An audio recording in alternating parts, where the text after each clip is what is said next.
Zdaj pa k današnjemu srečanju. Najprej, seveda, upam, da ste prijeli povezavo do zapisnika našega jubilejnega 50. srečanja prejšnji teden s prilogo in vas sprašujem, ali ima kdo na zapisnik kakšno pripombo. Naj dvigne roko, naj pove. Se pravi, nihče nima. V redu. Kaj pa tukaj? Prisotni? V redu. Se pravi, zapisnik prejšnjega jubilejnega 50. srečanja je enoglasno sprejet. No, danes, tako kot ste iz programa lahko videli, bo začel to naše srečanje predsednik društva Miran Pirc z naslovom Zakaj Američani vedno podpirajo vojno. Na to bo naš zelo aktivni član Ervin Lotrič, predsednik častnega sodišča z naslovom Bog Jahve, povedal nam zanimive stvari. Iviljana bo povedala povzetek poročila spremljanja NIJZ o neželenih učinkih po cepljenju, ki je pred kratkim izšel. Na to bomo naredili seveda kratek premor. In seveda zvezda večera, danes gostja večera, gospa Jerneja Tomšič, kontrolirano rušenje iluzije oziroma matrice. In na koncu še zaključna beseda našega predsednika. S tem sem jaz ta uvod zaključil in sedaj povabim Mirana, da se nam pridruži in pove, zakaj nam Američani vedno vsiljujejo vojno. Lep pozdrav vsem skupaj. Ja, vojna. In zakaj ravno Američani? Z veliko močjo prihaja velika odgovornost. Vendar pa velesila, znana kot Amerika, ne more nehati voditi nenehnih, nesmiselnih vojn. S tektonskimi spremembami v geopolitiki lahko brezčutni ameriški odnos povzroči uničujoče svetovne vojne. Čeprav lahko za ta debakl upravičeno krivimo elite, so enako krivi Američani, ki glasno navijajo ali tiho blagoslavljajo večne vojne. Tudi za udeležbo in podporo satanistom na volitvah. Res pa je, da v zadnjih desetletjih druge izbire sploh ni bilo, četudi se je občasno kazalo, da to je, pa je bilo le zapakirano, znotraj pa hudobija brez primere. Prodaja vojne v ZDA je kot dajanje bombončkov na noč čarovnic. Na zelo temeljni ravni se večina Američanov niti ne zaveda, da živijo v imperiju. 250.000 ameriških vojakov v več kot 100 državah po vsem svetu, ostali pa v pripravljenosti in urjenju na svojem ozemlju oziroma ozemljih, ki si jih lastijo kot super rešitelji po celem svetu. In k temu 700 milijard dolarjev vojaškega proračuna v Ameriki, ki se financira večinoma s fiat denarjem, torej denarjem, ki v bistvu sploh ne obstaja, nima svojega pokritja, ker njihovi sponzorji so lastniki kovnic denarja, zato jim to sploh ni problem. Velik problem pa je nahraniti lačna usta po svetu. Tam pa nastopijo ponovno njihove dobrodelne organizacije, UNICEF, Združeni narodi in ostali. Neverjetno kakšna dobrosrčnost. Milijarde za vojsko, ni problema, nekaj milijonov za lačne, je pa potrebno žicati ljudi preko medijev s brezplačnimi oglasnimi spoti. Ni vredno razmišljanja. Zasluge za to osupljivo nevednost imajo strogo nadzorovani korporativni mediji in izobraževalni sistem. Ko je tema imperija popolnoma izločena iz domačega jezika, v razpravah o vojnah izgine polovica logike. Potem je popolnoma izpuščeno tudi dejstvo, da vojaško-industrijski kompleks cveti v vojnah. Zato si je potrebno vsako leto izmisliti vsaj enega, če ne več sovražnikov, ki ogrožajo zahodni način življenja. Na televiziji paradirajo strokovnjaki, ki imajo koristi od vojn, da bi obveščali javnost o velikih nevarnostih strašnega tujega sovražnika. Potem so tu še politiki, ki jih vse kupujejo in plačujejo lobisti iz vojaško-bančno-varnostnega kompleksa. Korporativni mediji tudi ubogljivo bruhajo vse govorne točke globoke države. Američani samo absorbirajo in ponotranijo vse pristranske informacije strokovnjakov, politikov in medijev brez kakršnih koli filtrov. Vprašanje, ali je mogoče, da je to lahko propaganda? Večini kaj takšnega ne pride na misel. Torej, če ne razpravljajo o imperializmu in vojnem profiterstvu, kaj je še treba analizirati? Samo državo, ki jo želijo napasti. In kaj Američani vedo o ciljni državi? Tako rekoč nič. Ne poznajo geografije, zgodovine, kulture ali geopolitike države, ki jo demonizirajo. Edina informacija, ki jo ljudje dobijo, so senzacionalni govori, polni sloganov, ki se reciklirajo že desetletja. Hitler, diktator, morilec, čeprav so ga oni ustoličili, podpirali in na koncu odpeljali na varno. Svoboda, demokracija, bla, bla, bla. Za dodaten učinek dodajte podporo teroristom. To je vse, kar morajo Američani slišati. Spodbujeni zaradi čudne mešanice moči in paranoje, Američani vpijejo, bombardirajmo, teroristi nas ogrožajo. Druga država nikoli ne dobi možnosti, da se brani. Američani nikoli ne poslušajo tujega voditelja ali tujih medijev. To bi bila nora ideja. Tako se Amerika lahko spremeni v veliko poroto. Ameriški strokovnjaki predstavijo primer, ki jih ogroža, Američani pa vedno obtožijo obtoženega. Čeravno je nedolžen in sploh nima možnosti obrambe, saj je velika nevarnost za cel svet, torej potrebno je napasti in to takoj. Oziroma zanetiti spor in potem korakati kot veliki rešitelj. Bravo, Amerika, hvala, da obstajaš in še bolj hvala, da počasi odhajaš. Oja, zelo se zavedaš tega, pa ne želiš priznati, da je to resnica današnjih dni. NATO ankete kažejo, da ima velika večina Američanov dovolj oprane možgane, da podprejo vojaško akcijo in bombe začnejo padati.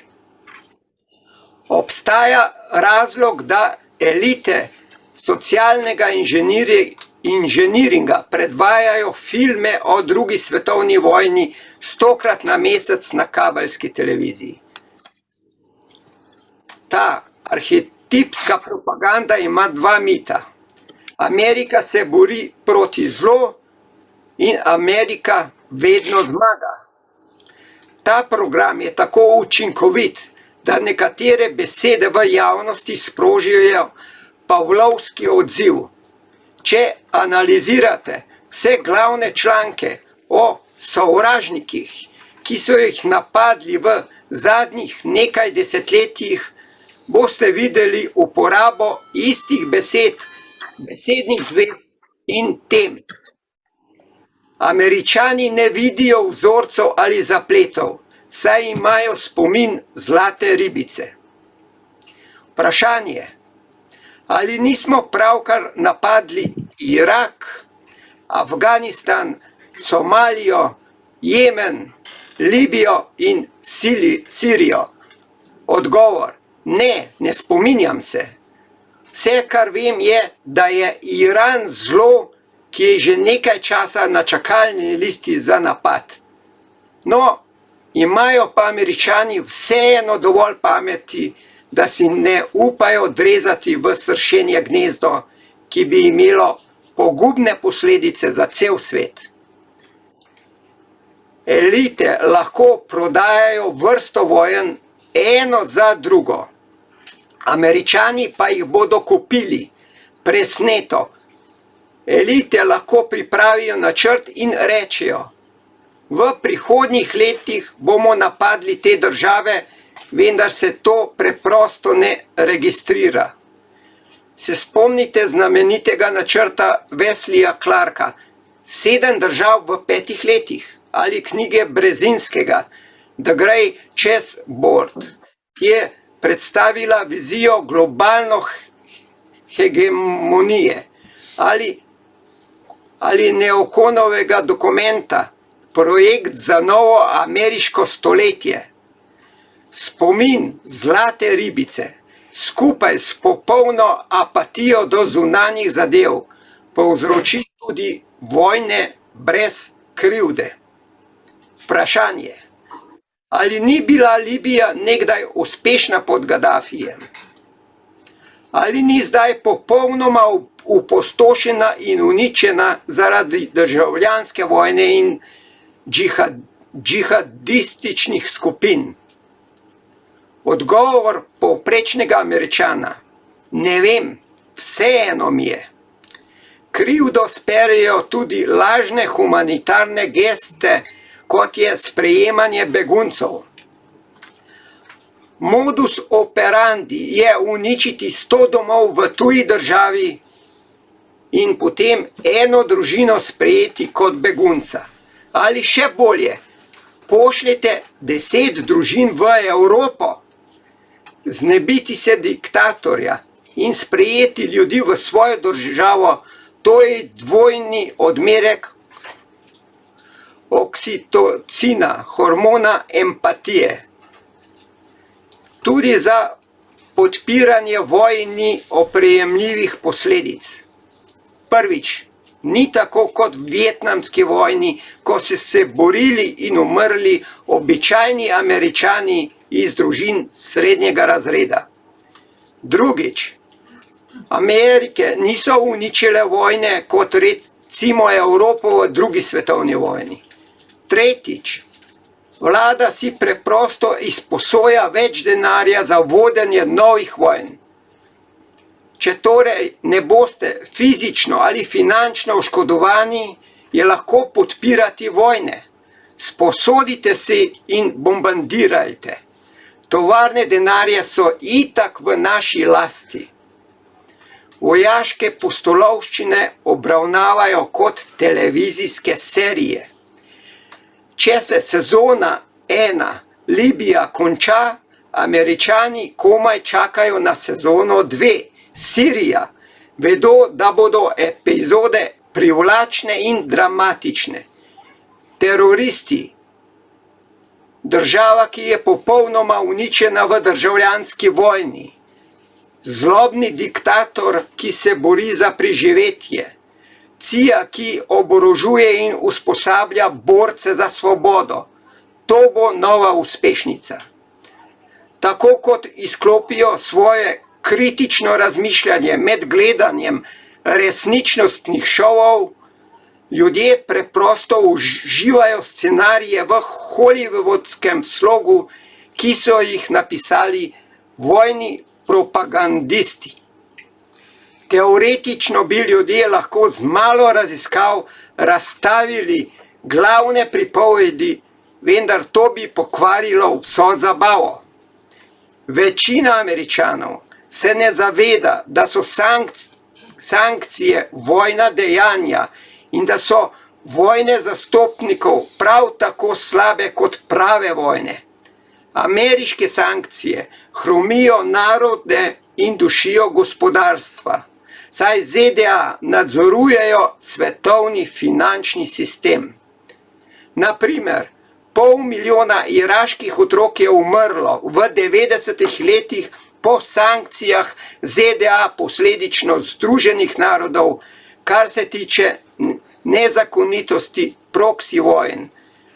Kako bi se počutili Američani, če bi Sirija poslala orožje in rakete na ozemlje, ki je v njihovi bližini?